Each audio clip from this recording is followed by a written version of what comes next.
अगर आपने kitchen gardening channel को अभी तक सब्सक्राइब नहीं किया है तो इस लाल बटन के ऊपर क्लिक करके आप सब्सक्राइब कर सकते हैं और साथ में ये बेल का निशान आ रहा है, इसके ऊपर क्लिक कर लेने से आपको नोटिफिकेशन मिल जाया करेगा जब भी मैं कोई न्यू वीडियो अपलोड करूंगा। अस्सलाम वालेकुम मेरे दोस्तों, सज्जनों और वीडियो, मैं हूं इजहार अहमद और वेलकम करता हूं आपको किचन गार्डनिंग चैनल पर।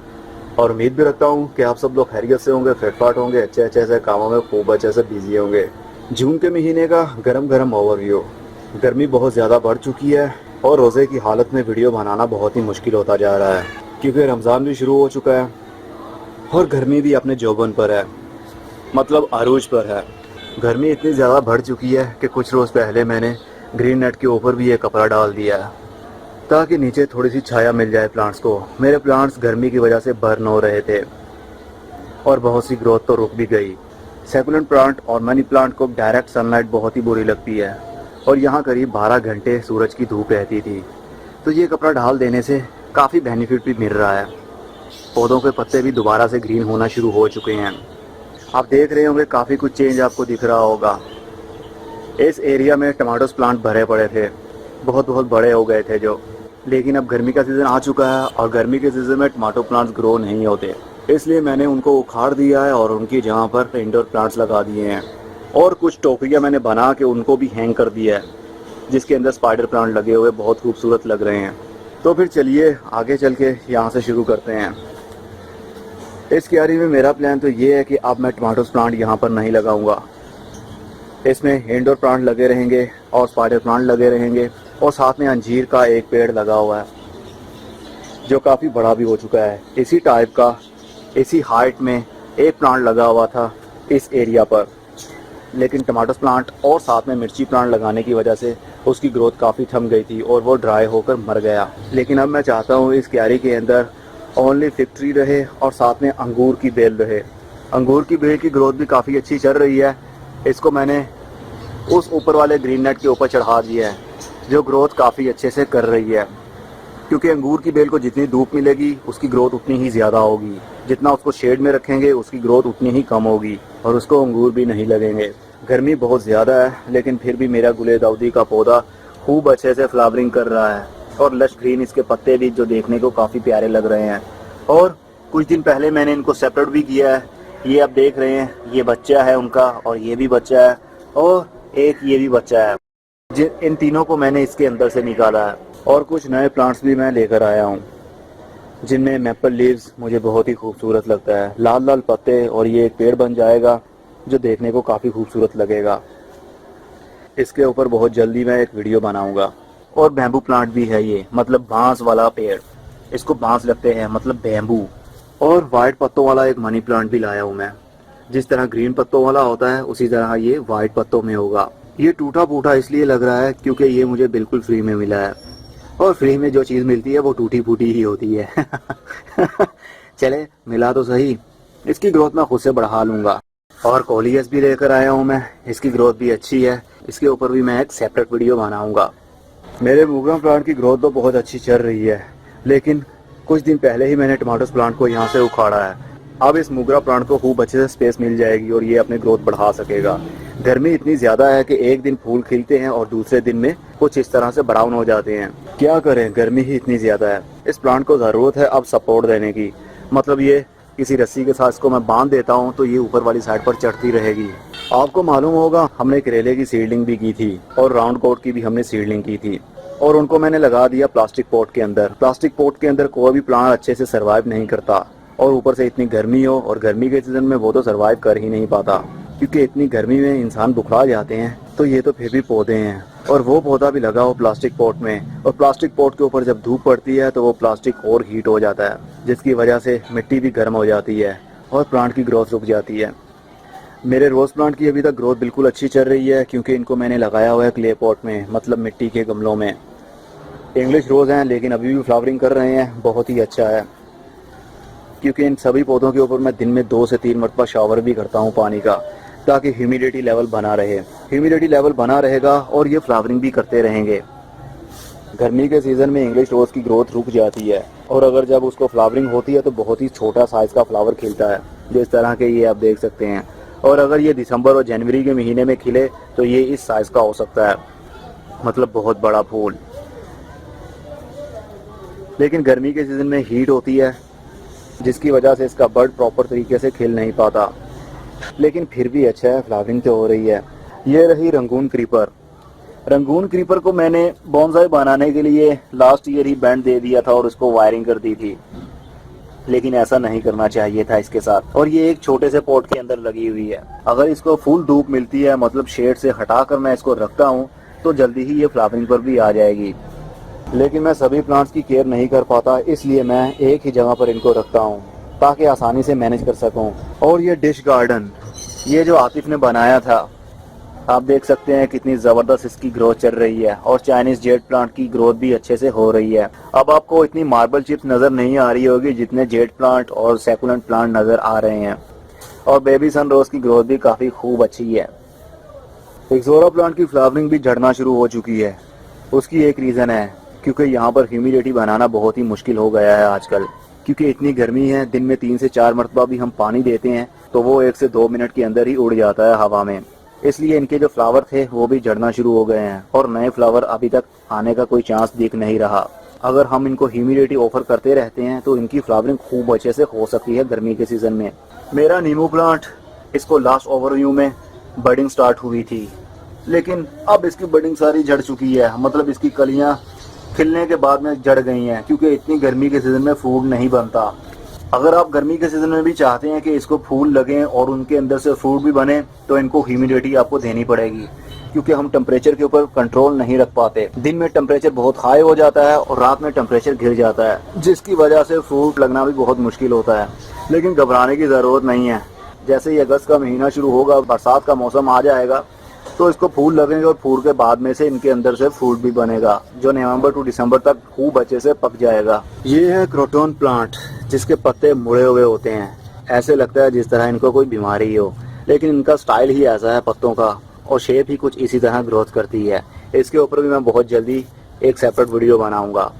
ये वो अंजीर का पौधा है जिसको हमने एयर लेयर किया था और इस पॉट के अंदर लगाया था। अब इसकी ग्रोथ काफ़ी अच्छी हो रही है और इसको फिग भी लग चुकी है, मतलब अंजीर भी लग चुकी हैं, और एक तो पक भी गई है और एक दूसरी पकने के बाद में जड़ भी चुकी है, जो ये नीचे पड़ी हुई है। इसको हम खा भी सकते हैं अभी।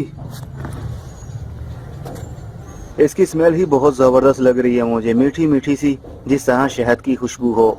लेकिन अब ये खाने के काबिल नहीं रही, क्योंकि इसके अंदर आंट्स भी आ चुकी हैं। लेकिन इसके अंदर रस भरा पड़ा है, जो काफ़ी मीठा भी होगा। और अगर हम चाहें तो इसके सीड को ग्रो भी कर सकते हैं। जो आपको ये बॉल से छोटे छोटे से दिख रहे हैं, ये हैं इसके सीड्स। इसको हम चाहें तो ग्रो भी कर सकते हैं। इसी तरह निकालें और उसको वॉश कीजिए और उसको सो कर दीजिए अभी के सीज़न में ही। और एक अभी पक रही है, करीब करीब ये अंदर से पक चुकी होगी। तो चलिए इसको मैं उतारता हूँ, इसको वॉश कर लेता हूँ, देन खा के टेस्ट करता हूँ। ये पीछे से तो अभी कच्ची है, लेकिन आगे से ये पक चुकी है। इसको हम खा सकते हैं।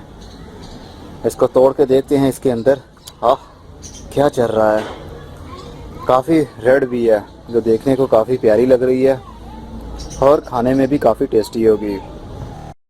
इसके अंदर जो वाइट वाइट सा दिख रहा है आपको, इस तरह लगता है जिस तरह ये कीड़े हों, लेकिन ये कीड़े नहीं हैं। ये वो पल्प है जो बहुत मीठा होने वाला है कुछ दिनों के अंदर अंदर, लेकिन इसको हम खा सकते हैं। ये एकदम फ्रेश है, आपके गार्डन का फ्रूट। तो चलिए मैं खाता हूँ।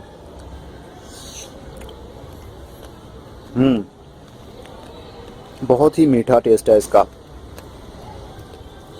आई थिंक मैं कच्चे वाली भी खा जाऊँगा, बहुत ही टेस्टी लग रही है मुझे। तो चलिए साथ में कुछ बातें भी करते हैं। मेरा एक्सपीरियंस वेजिटेबल के ऊपर बहुत ही बुरा रहा। हमने सीडलिंग की थी और सीडलिंग करने के बाद मैंने इनको प्लास्टिक पॉट के अंदर ट्रांसफ़र कर दिया, करेले को भी और राउंड गोड को भी। राउंड गोड क्रीपर वाइन होती है जो ज़मीन के ऊपर ही फैलती रहती है, लेकिन मैंने इसको इस स्टिक के ऊपर चढ़ाते चढ़ाते इस रस्सी के साथ बांध दिया और ये अपनी ग्रोथ बढ़ाती हुई ऊपर वाली साइड पर बढ़ रही है। लेकिन ये अब मुरझाना शुरू हो चुकी है। उसकी रीज़न ये है प्लास्टिक का पॉट और कंपोस्ट का ओवर यूज़। मेरी कंपोस्ट ठीक से डीकम्पोज नहीं थी, इसलिए ये प्रॉब्लम हो रही है। 2 और प्लांट्स भी थे, वो मर चुके हैं और अभी ये एक ही बचा है। ये भी आई थिंक मरने वाला है। क्योंकि गर्मी के सीज़न में प्लास्टिक पॉट भी यूज़ नहीं किया जाता है। मेरा लाइफ में फर्स्ट एक्सपीरियंस था प्लास्टिक पॉट यूज़ करने का, लेकिन वो फेल हो चुका है। अब मैं कुछ क्ले पॉट्स लेकर आया हूँ जिनके अंदर बड़ा साइज़ भी है, उससे छोटा भी है, और स्टेप बाय स्टेप छोटे छोटे साइज़ काफ़ी सारे लेके आया हूँ, क्योंकि प्लास्टिक पॉट के अंदर रिज़ल्ट बिल्कुल ही अच्छा नहीं मिलता। सर्दी में टेंशन ये होती है कि उसके अंदर मॉइस्चर जल्दी उड़ता नहीं है, और गर्मी में प्रॉब्लम ये होती है कि उसके ऊपर जब धूप पड़ती है तो वो बहुत हीट हो जाता है और प्लांट्स की रूट्स भी बर्न होना शुरू हो जाती हैं। मेरे टेरेस पर काफ़ी सारे प्लांट्स हो चुके थे, और जिन प्लांट्स को धूप की ज़रूरत थी उनको मैंने दूसरे टेरेस पर रख दिया है। इनकी लिटिल बिट केयर मेरी अम्मी करती हैं। मैंने उनको बोला कि मैं फेंकने लगा हूँ, तो आप चाहती हैं तो आप ले लीजिए। अब वो खुद ही इनको पानी लगाती हैं। ये मिर्ची के पौधे हैं, काफ़ी सारी इनको मिर्चें भी लगी हुई थी जो इन्होंने उतार ली हैं। अभी आई थिंक एक लगी हुई थी, मैंने देखी है, ये देख सकते हैं आप, एक मिर्च अभी लगी हुई है। आई थिंक ये उनको नज़र ही नहीं आई होगी। कुछ प्लांट्स ऐसे होते हैं जिनको फुल धूप की ज़रूरत भी होती है, जिस तरह ये ग्रेप फ्रूट भी प्लास्टिक के पॉट में लगाया हुआ था। जिस तरह ये ब्लैक पॉट्स आपको दिख रहे हैं, ये प्लास्टिक के पॉट्स हैं, इनके अंदर ही ये लगा हुआ था। तो इसकी ग्रोथ बहुत थम चुकी थी, इसके पत्ते भी झड़ना शुरू हो चुके थे, और जब इनको फ्लावरिंग हुई तो फ्लावरिंग भी झड़ गई, क्योंकि गर्मी की वजह से। ये आप देख सकते हैं सिम्टम, ये है सनबर्न की निशानी। सनबर्न दो सूरत में होता है, या प्लास्टिक गमले के ऊपर इतनी हीट पड़ती है कि प्लांट के पत्ते भी बर्न होना शुरू हो जाते हैं, या फिर सूरज की इतनी हीट होती है कि सूरज की धूप की वजह से पत्ते बर्न होना शुरू हो जाते हैं।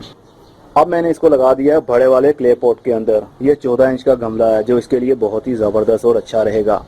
और कुछ एलोवेरा प्लांट भी जो मैंने टब में ऐसे ही फेंके हुए थे, अम्मी ने इस थर्मोकोल के डब्बे के अंदर लगा दिया है। इनकी जल्दी शूटिंग स्टार्ट हो जाएगी। और ये रही मेरी कंपोस्ट, जो मैंने वीडियो भी बनाई थी कंपोस्ट के ऊपर कि आप किस तरह डिकम्पोज कर सकते हैं, लेकिन मेरे पास इतना टाइम ही नहीं मिल पाया कि इसके पाइल को मैं ओपन करूं और इसको उलट पलट करूं। सिर्फ 2 बार मैंने इसका कवर रिमूव करके पानी का शावर किया और दोबारा से कवर कर दिया है। ये बहुत जल्द डिकम्पोज हो जाएगी। और ये है करेले की बेल, इनको भी मैंने प्लास्टिक के पॉट के अंदर ही शिफ्ट कर दिया था, जो कि मैंने बहुत बड़ी गलती की। इनके अंदर लगाना ही नहीं चाहिए था। ये आप देख रहे हैं, इनके ऊपर भी सन बर्निंग आ रही है, पत्ते बर्न हो रहे हैं, येलो होते हैं और ड्राई होना शुरू हो जाते हैं। ये सिर्फ और सिर्फ गर्मी की वजह से ही ऐसा हो रहा है। अभी तक कोई भी फ्रूट नहीं लगा इसको। बेल बढ़ती है, लेकिन बाद में वो सूरज की हीट की वजह से वो बर्न होना शुरू हो जाती है, जो कि बिल्कुल अच्छी बात नहीं है। वेजिटेबल ग्रो करने में मैं अभी तक सक्सेस नहीं हो सका, क्योंकि मैं मैनेज नहीं कर पाता। उसी जगह पर मेरे हाउस प्लांट पड़े हैं और उसी जगह पर वेजिटेबल प्लांट पड़े हों, तो टेम्परेचर का काफ़ी फ़र्क पड़ जाता है। वेजिटेबल प्लांट को धूप की ज़रूरत होती है, लेकिन यहाँ धूप तो आती है, लेकिन फिल्टर होकर डायरेक्ट सनलाइट यहाँ पर नहीं आ पाती, क्योंकि ऊपर मेरा ग्रीन नेट लगा हुआ है। इसलिए वेजिटेबल ओपन स्काई में खूब अच्छे से ग्रोथ करती है, जहाँ पर धूप की रोशनी भी प्रॉपर मिलती रहे। और ये है मेरा तस्बीह प्लांट, इसकी ग्रोथ भी काफ़ी बढ़ चुकी है। क्ले पॉट में लगाया हुआ मैंने इसको, और तस्बीह के दाने भी लग रहे हैं।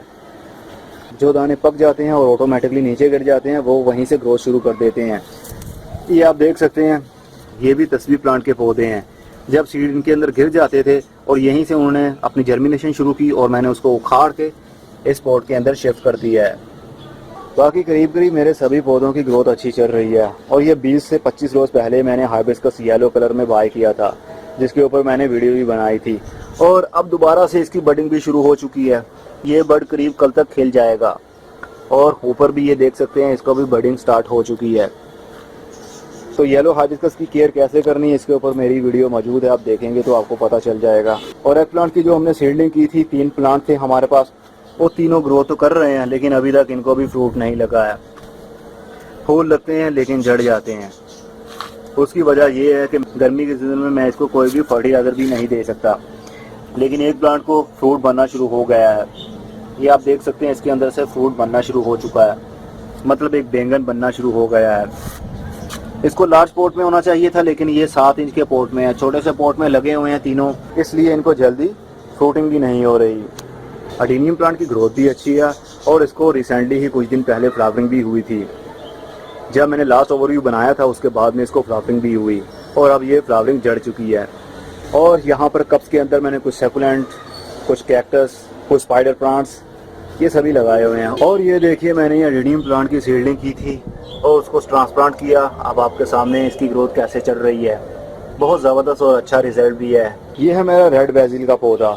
इसके पत्ते तो रेड होने चाहिए, लेकिन ये ग्रीन है, क्योंकि गर्मी के सीज़न में इनके पत्ते ग्रीन हो जाते हैं। और जैसे ही सर्दी का मौसम शुरू होगा नवंबर के बाद में, तो इनके पत्ते जो नए निकलेंगे वो डार्क रेड कलर के होंगे। इसकी सीडलिंग बहुत ही आसान तरीके से जर्मिनेट हो सकती है। लास्ट ओवरव्यू के बाद में मैंने करीब 25 दिन हो गए, मैंने इसका सीड पोड यहाँ से उतारा, इनके सीड को मैंने स्प्रिंकल कर दिया इस बॉक्स के अंदर, और ये देखिए कितनी सारी सीडलिंग शुरू हो चुकी है। ये सारे रेड बेसिल के पौधे हैं जो अभी काफ़ी छोटे भी हैं, जो काफ़ी बड़े भी हो चुके हैं, और अब ये ट्रांसप्लांटिंग के भी काबिल हैं। लेकिन मैं इनको ट्रांसप्लांट नहीं करूंगा, मैं इसी के अंदर इनको ग्रो करूंगा। तो रेड बेसिल बहुत ही इजी टू ग्रो होती है, सिर्फ उसको मिट्टी के ऊपर स्प्रिंकल कर दीजिए और उसको कवर करने की भी ज़रूरत नहीं है, लेकिन मिट्टी आपकी मॉइस्ट होनी चाहिए। तो कुछ ही दिनों के अंदर अंदर वो अपनी जर्मिनेशन शुरू कर देते हैं। मेरे विंका की ग्रोथ भी बहुत अच्छी चल रही है। विंका को जितनी ज़्यादा धूप मिलेगी उतनी ज़्यादा उसकी ग्रोथ होगी, उतने ही ज़्यादा उसके पत्ते ग्रीन होंगे और फ्लावरिंग भी टाइम टू टाइम होती रहेगी। अगर इसको हम शेडी एरिया में रख देते हैं तो इसकी ग्रोथ थम जाएगी, पत्ते तो रहेंगे लेकिन उसको फ्लावरिंग नहीं होगी, इसके फूलों में से खुशबू नहीं आती। कैलेंडुला भी प्लास्टिक के पॉट में लगे हुए थे। लास्ट ओवरव्यू में मैंने आपको शो भी करवाया था, लेकिन उसके बाद में मैंने इनको क्ले पॉट के अंदर शिफ्ट कर दिया है। मैं चाहता हूँ ये एक मरतबा दोबारा से फ्लावरिंग भी करें, लेकिन इतनी गर्मी में फ्लावरिंग करना इनके लिए काफ़ी मुश्किल भी होगा। लेकिन देखते हैं कि ये सर्वाइव कर पाते हैं या नहीं, क्योंकि प्लास्टिक पॉट के अंदर काफ़ी हीट बन जाती थी और क्ले पॉट के अंदर इतनी हीट नहीं बनती। और ये वही मेरे कैक्टस हैं, कुछ सकुलेंट्स हैं जिनकी ग्रोथ काफ़ी अच्छी चल रही है। इस एरिया पर छाया इसलिए है क्योंकि इसके ऊपर ये कपड़ा है और थोड़ा सा गैप रह गया था जहाँ से ये सूरज की रोशनी आ रही है, लेकिन कोई बात नहीं, इतनी तो होनी ही चाहिए। और ये प्लांट मेंथोल का है, मतलब वो मेंथोल जो आपको होस्ट की गोली में भी मिलता है। जो फ्रेश बबल गम होती है उसके अंदर भी फ्लेवर ये होता है। जब इसका पत्ता तोड़ा जाए और मुंह में डाला जाए तो आपका मुंह एकदम से ठंडा हो जाता है। मेंथोल की ग्रोथ बहुत ही आसान होती है, छोटी सी आप उसकी स्टेम काटें और लगा दीजिए। जिस तरह मैंने लास्ट ओवरव्यू के बाद में मैंने इसकी कटिंग लगाई और दोनों ही कामयाब हो चुकी हैं, जो सर्वाइव अच्छे से कर रही हैं। मतलब इतना इजी टू ग्रो हुआ। और ये देखिए अभी 1 महीना भी नहीं बीता तो नीचे से रूट बाउंडिंग भी होना शुरू हो गई है। मतलब ये इतना इजी टू ग्रो है और इतनी जल्दी अपनी ग्रोथ बढ़ाता है। और ये रहा हमारा गोल्डजीन का पौधा। लास्ट ओवरव्यू में इसका साइज काफी छोटा था, पत्ते भी काफी कम थे, और अब देख सकते हैं कितनी जबरदस्त इनकी ग्रोथ चल रही है। और साथ में जो ये पत्ते दिख रहे हैं ये है अमरेलिस के पत्ते। अमरेलिस बल्ब को भी मैंने इसी बाल्टी के अंदर लगाया हुआ है। आपको याद होगा लास्ट ओवरव्यू में मैंने आपको बताया था कि हमने यहाँ से कटिंग की थी और यहाँ से डबल शूट्स निकले। तो प्रूनिंग करने से कभी भी आप डरा मत करें। जितनी बार आप ब्रांच प्रूनिंग करेंगे, जहाँ से आप कटिंग करेंगे वहाँ से फ्यूचर में 3 से 4 ब्रांचेस भी निकलेंगी और आपके प्लांट की ग्रोथ कितनी ही अच्छी हो जाएगी। इसकी जो 2 कटिंग मैंने यहाँ से काटी थी वो लास्ट ओवरव्यू में, मतलब मई के ओवरव्यू में मैंने आपको दिखाया था कि कटिंग हमने लगाई थी। एक तो चल पड़ी थी लेकिन दूसरी अभी ग्रोथ कर रही थी। ये देख सकते हैं इसकी ग्रोथ तो हो गई थी। लास्ट ओवरव्यू में आपने देखा था कि इसके पत्ते निकल रहे थे, और ये वाली लास्ट ओवरव्यू में इसके पत्ते बिल्कुल ही नहीं निकले थे, लेकिन आप देख सकते हैं इसके पत्ते भी निकलना शुरू हो गए हैं। शूट इसकी निकलना शुरू हो गई है। बहुत जल्द ये भी पत्ते बड़े हो जाएंगे। इसको भी सूरज की धूप की जरूरत है। अगर इसको मैं फुल धूप में अभी रख देता हूँ और इसकी मिट्टी भी मॉइस्ट रहेगी तो ये अपनी ग्रोथ जल्दी बढ़ा लेगा और पत्ते भी जल्दी निकल आएंगे। और ये है क्लेडियम के बल्ब। क्लेडियम के बल्ब मैंने लगाए थे, स्काई सीड से लिए थे, लेकिन इसके ऊपर वीडियो नहीं बनाई थी। मैंने गमलों के अंदर बल्ब लगा दिए और टाइम टू टाइम मैं इनको पानी देता रहा। अब आपके सामने है, इनके पत्ते भी निकलना शुरू हो चुके हैं। और ये देखिए ज़रा, एक पानी का कतरा इसके ऊपर खड़ा, कितना अच्छा लग रहा है। तो छोटे से पोट के अंदर भी मैंने पीट मोस भरने के बाद में बल्ब लगाया था, तो अब इसकी ग्रोथ आप देख सकते हैं, पत्ते निकलना शुरू हो गए हैं। क्लेडियम ओनली गर्मी के सीज़न में ही रहते हैं क्योंकि इनको गर्मी की धूप अच्छी लगती है। सर्दी के सीज़न में ये ऊपर से पत्ते सारे मर जाएंगे और ओनली बल्ब ही आप सेफ रख सकते हैं क्योंकि ये सर्दी के सीज़न में सर्वाइव नहीं कर पाते। और यहाँ पर कुछ सैंचेजिया प्लांट है, प्रोटोन है, जिसकी ग्रोथ काफ़ी अच्छी है। और ये प्लांट्स है बेल पेपर के, मतलब शिमला मिर्च। इनको फ्लावरिंग शुरू हो चुकी है और बहुत जल्द इनके अंदर से बेल पेपर बनना शुरू हो जाएगी, मतलब शिमला मिर्च भी बनना शुरू हो जाएगी। और इनके अंदर 2 प्लांट्स ऐसे हैं जो हरी मिर्च के हैं, जिनके पत्ते छोटे साइज के हैं। ये हैं हरी मिर्च के, जो लास्ट ओवरव्यू में मैंने आपको दिखाया था, मिर्च भी लगी हुई थी। और ये देखिए एक मिर्च अभी भी लगी हुई है जो काफ़ी रेड भी हो गई है और ये ड्राई हो रही है। अब इसके अंदर जो सीड्स होंगे हम उसको भी सो कर सकेंगे। अगर आपके घर में भी मिर्ची का पौधा है तो मिर्च लग चुकी है तो आप चाहते हैं कि उसको ग्रो करें सीड से, तो आप उसकी मिर्च मत उतारिएगा। वो सेल्फ ड्राई हो जाए, जब लगी लगाई ही ड्राई हो जाए तो उसको उतार दीजिए और उसके सीड आप डायरेक्ट मिट्टी के अंदर सो कर सकते हैं, मतलब उगा सकते हैं। अभी ये देखिए और भी छोटी सी मिर्च लग चुकी है। इवन कि ये छोटे से गमले के अंदर लगा हुआ ओनली 4 इंच का पोट होगा। और ये देख सकते हैं एक मिर्च इधर है और एक इधर है और एक ये भी है। 3 मिर्चें लगी हुई हैं, ज़बरदस्त है। और यहाँ पर मैंने कुछ कटिंग्स लगाई हुई थी, जिस तरह चाइनीज़ जेड प्लांट की जो सैकुलेंट प्लांट है, इसका नाम चाइनीज़ जेड प्लांट नहीं है, ये मैंने खुद से रखा है क्योंकि ये जेड प्लांट जैसे इसके पत्ते लगते हैं, लेकिन ये सैकुलेंट फैमिली से है, लेकिन इसका राइट नेम क्या है ये मुझे नहीं मालूम। और ये स्ट्रिंग बनाना की भी मैंने कटिंग्स लगाई थी और इसकी ग्रोथ भी शुरू हो चुकी है। ये स्ट्रिंग बनाना पत्ते से बहुत आसानी से ग्रो हो जाता है। और ये जो आपको दिख रहा है ये है हैदरावाइन की भी मैंने काफ़ी सारी कटिंग्स लगाई थी, लेकिन गर्मी ज़्यादा होने की वजह से कुछ तो मुरझा गई, मतलब कुछ सर्वाइव नहीं कर पाई। जिस तरह ये कटिंग थी ये फेल हो चुकी है। उसकी रीज़न थी कि सूरज की रोशनी ऊपर से ज़्यादा पड़ती थी, मतलब धूप डायरेक्ट पड़ती थी, और सकुलेंट प्लांट को धूप की हीट बहुत ही बुरी लगती है गर्मी के सीज़न में, और नीचे से मॉइस्चर मिलता था, जिसकी वजह से इनकी कटिंग कामयाब नहीं हो पाई और कुछ तो चल पड़ी।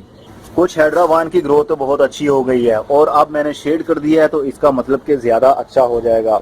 इसीलिए मैंने ग्रीन नेट के ऊपर एक कपड़ा लगा दिया है ताकि इस एरिया में शेड बना रहे, डायरेक्ट सूरज की धूप यहाँ पर ना आ पाए। और ये प्लांटर वही है जिसके ऊपर हमारी वीडियो भी मौजूद है। इसकी ग्रोथ भी अच्छी चल रही है। और बहुत से व्यूअर्स मेरे पूछते हैं कि बिगोनिया प्लांट्स की केयर कैसे कर सकते हैं, गर्मी के सीजन में वो मर रहा है। तो मैं तो यही कहूंगा कि ये इतना इजी टू ग्रो है कि इसका मुकाबला कोई नहीं कर सकता। ये सर्दी के सीजन में भी खूब अच्छे से ग्रोथ करता है और गर्मी के सीजन में भी खूब अच्छे से ग्रोथ करता है। गर्मियों में इसके पत्तों का शेड बदल जाता है और सर्दियों में इसका कलर डार्क हो जाता है, जो अच्छा भी है हमारे लिए। हमें दोनों कलर्स देखने को मिलते हैं और फ्लावरिंग तो इसकी रुकती ही नहीं है। ये इतना इजी टू ग्रो होता है कि गर्मी के सीजन में भी आप इसकी कटिंग काट के लगाएंगे तो वो सर्वाइव करेगी और उसकी ग्रोथ भी होगी। गर्मी के सीजन में इसकी ओनली केयर ये करनी है कि इसको शेडी एरिया में रखें और इसको जितना कम पानी देंगे ये उतना ज्यादा सर्वाइव करेगा। जितना ज्यादा पानी देंगे इसके पत्ते झड़ना शुरू हो जाएंगे, गलना शुरू हो जाते हैं, क्योंकि ये भी सॉफ्ट वुड प्लांट होता है। इसके अंदर टिम्बर नहीं होती, मतलब लकड़ी नहीं बनती। इसकी ब्रांचेस भी सॉफ्ट होती हैं, मॉइस्चर ही मॉइस्चर उनके अंदर स्टोर होता है। इसलिए आपको घबराने की जरूरत नहीं है कि बिगोनिया प्लांट को किस तरह हमने बचाना है गर्मी के सीजन में। सिर्फ आपने करना ये है कि इसको शेडी एरिया में प्लेस कर दे जहाँ पर सूरज की धूप तो आती हो लेकिन फुल टाइम ना आती हो। इनडायरेक्ट सूरज की धूप चलेगी इसके लिए। और पानी जितना आप कम देंगे, मतलब ऊपर वाला सरफेस एरिया अगर ड्राई भी हो जाएगा तो भी इसको कोई प्रॉब्लम नहीं होगी, लेकिन हर वक्त अगर इसकी सॉइल मॉइस्ट रहेगी तो इसको प्रॉब्लम होगी, ये सर्वाइव नहीं कर पाएगा। और ये है पीस लिली, मतलब स्पाइथीफाइलम। ये आउटडोर रखा हुआ था, लेकिन आउटडोर गर्मी ज़्यादा होने की वजह से इसकी ग्रोथ रुक रही थी, तो इसको मैंने इंडोर रख लिया। तो इंडोर रखने के बाद में इसका ये पत्ता भी नया निकल आया है, क्योंकि इसको गर्मी का सीज़न बहुत ही बुरा लगता है। इसको मॉइस्चर लेवल अच्छा लगता है, मतलब इसकी मिट्टी हर वक्त नम रहे बट इतनी भी गीली ना हो, नॉर्मल मॉइस्चर इसके मिट्टी के अंदर बना रहे। और इसको इंडोर रख दें तो इसकी ग्रोथ अच्छे से होती रहेगी और इसके पत्ते भी डार्क ग्रीन होना शुरू हो जाएंगे।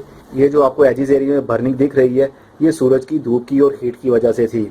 जब से मैंने इसको अंदर रखा है तो ये वहीं पर रुक चुकी है। और एक वीक में एक दिन के लिए आप इसको आउटडोर रख दिया करें, लेकिन धूप में नहीं रखना। सिर्फ रूम से बाहर वाली साइड पर आप रख दें एक दिन के लिए, ताकि सूरज की इसने रोशनी लेनी हो तो वो वहाँ से ले सके, तो इसकी ग्रोथ अच्छे से चलती रहेगी। और ये है एलामेंडा प्लांट। इसकी ग्रोथ बहुत ही ज़बरदस्त चल रही है। इसके ऊपर जब मैंने वीडियो बनाई थी तो ये छोटा सा था जब हमने इसको प्लास्टिक पॉट के अंदर शिफ्ट किया था, और अब इसकी ग्रोथ तो ज़रा देखिए कितनी लंबी हो गई। और जो हमने स्टिक इसके साथ लगाई थी इसने इसको भी अपने काबू में कर लिया है और ये ऊपर वाली साइड पर बढ़ना शुरू हो गया है और इसको फ्लावरिंग भी खूब अच्छे से हो रही है। इसका फूल खिलता है और करीब एक दिन के लिए खिला रहता है और अगले दिन ये मुरझाना शुरू हो जाता है। धूप की रोशनी इसको मिलती रहे तो ये खिलता रहता है। और एडिनियम की हमने जो सीडलिंग की थी, इसके ऊपर मेरी वीडियो मौजूद नहीं है, लेकिन मैंने अपने ग्रुप के अंदर इसको पोस्ट भी किया था। उस वक्त ये बहुत छोटे थे और अब इनका साइज बड़ा हो चुका है। अब इसको मैं चाहूँ तो ट्रांसप्लांट भी कर सकता हूँ, जिस तरह आपको अभी दिखाए थे क्लास के अंदर लगे हुए। एडिनियम प्लांट बहुत ही इजी टू ग्रो होता है। इसको जितना कम पानी आप देंगे तो इसकी ग्रोथ उतनी ही ज़्यादा होती रहेगी। और ये देखिए, ये है कर्टन वाइन, मतलब पर्दा बेल। इसको मैंने इस टोकरी के अंदर लगा दिया था और इसकी ग्रोथ आप देख सकते हैं कितनी बढ़ रही है। और इसको प्राइवेसी वाइन भी बोलते हैं। जब इसकी ग्रोथ बहुत ज़्यादा बढ़ जाती है और आप प्राइवेसी चाहते हैं, दीवार आप इसको लटकाते हैं नीचे वाली साइड पर, तो इसकी ग्रोथ इतनी बढ़ जाती है कि ऐसे लगता है जैसा पर्दा हो, मतलब प्राइवेसी एक दीवार बन जाती है जो लटकी हुई बहुत ही खूबसूरत दिखेगी। और ये है ग्लोए वाइन। ग्लोए वाइन एक हर्बल प्लांट भी है। इसके हर्बल बेनिफिट्स क्या क्या हैं मुझे इनका मालूम नहीं है। इसको मैंने इस प्लास्टिक की बोतल के अंदर ग्रो किया हुआ है। प्लास्टिक की बोतल थी, ऊपर से हमने उसको काट दिया और इसके अंदर कंपोस्ट भरने के बाद में ग्लोए वाइन लगा दी और इसके सरफेस एरिया पर मैंने छोटे छोटे से कप रख दिए जिसमें सेकुलम प्लांट भी है, जेड प्लांट भी है और हाइड्रा वाइन भी है और स्पाइडर प्लांट भी है। तो ये तो था जून के महीने का गर्मी भरा ओवरव्यू। चलिए कुछ बात कर लेते हैं कुछ टिप्स पर। गर्मी का सीजन शुरू हो चुका है। आपको डेली बेस पर 2 से 3 मरतबा भी अपने प्लांट्स को पानी देना पड़ सकता है। ह्यूमिडिटी को इंक्रीज करने के लिए, मतलब नमी को इंक्रीज करने के लिए दिन में 4 से 5 मरतबा भी आप पानी का शावर करेंगे प्लांट्स के ऊपर जो आउटडोर पड़े हुए हैं, तो उनके लिए अच्छा होगा। क्योंकि जून के महीने में ह्यूमिडिटी नहीं होती, मतलब हवा में नमी नहीं होती। हवा बहुत ड्राई होती है जिसकी वजह से पत्तों के ऊपर भी बर्निंग आ जाती है, मतलब पत्ते उसके बर्न होना शुरू हो जाते हैं। और अगर हो सके तो गमलों को उठा के शेडी एरिया में रख दीजिए या अपने प्लांट्स के ऊपर कुछ शेड बना दीजिए ताकि गर्मी की हीट उनके ऊपर ना पड़ सके।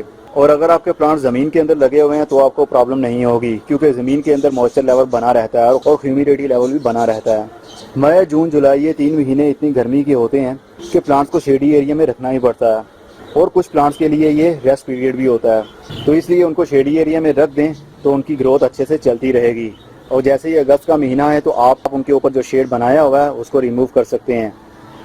डायरेक्ट सूरज की धूप भी पड़े तो भी चलेगा क्योंकि फिर बरसात का मौसम शुरू हो जाता है और बरसात के मौसम में धूप भी रहे और बरसात भी होती रहे, साथ में पानी भी मिलता रहे तो प्लांट्स को कोई प्रॉब्लम नहीं होती, सनबर्न नहीं होते वो, क्योंकि उस रेनी सीजन में ह्यूमिडिटी लेवल काफ़ी हाई हो जाता है जो पौधों के लिए बहुत अच्छा होता है।